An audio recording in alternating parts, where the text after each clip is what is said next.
DonFerguson.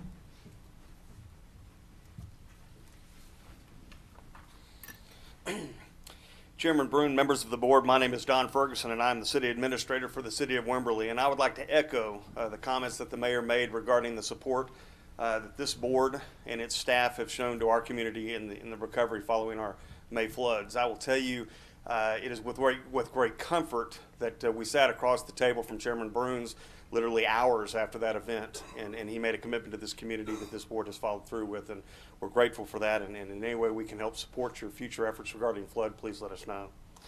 I'm here today to address the city's funding request for the development of a wastewater system that's needed to eliminate a critical issue that threatens both the environmental and economic future of our community. As you know, Wimberley is a community of some 2,600 residents. It's located in one of the fastest growing counties in the United States and features a largely tourist-based economy. At the heart of our unique hill country community is a central business district. For years, the 170 plus properties in this district have relied on largely outdated and in many cases woefully inadequate septic systems to serve the economic core of the community. These systems, most of them, were installed prior to the incorporation of Wimberley.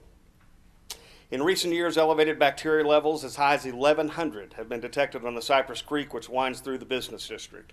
The source of the pollutants, as the mayor pointed out and Clay pointed out, is believed to be failing septic systems on certain business properties which line our creek.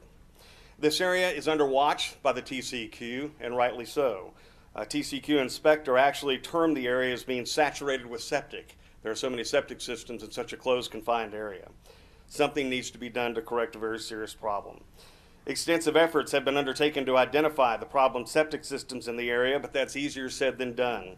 These efforts have had little success, as it's believed that some of the septic systems in the area are failing down because of the topography that exists in that particular area. In other words, they're not surfacing, they're leaching down into the ground and into our stream. Many of the subject property owners do not have the financial means or the additional land needed to bring their septic systems into compliance with current environmental regulations. Many could be forced to close down their businesses if they're required to make their systems compliant. And there's no question the devastating impact on the local economy that would result. The solution to these significant environmental and economic concerns is the development of a centralized wastewater treatment system to serve the central business district for which funding is being sought. Despite what some may claim, this project and the associated loan application have gone through an extensive public process. Status reports have been presented at more than 24 city council meetings over the last 2 years. There have been public action items on council agendas relating to the project and its application.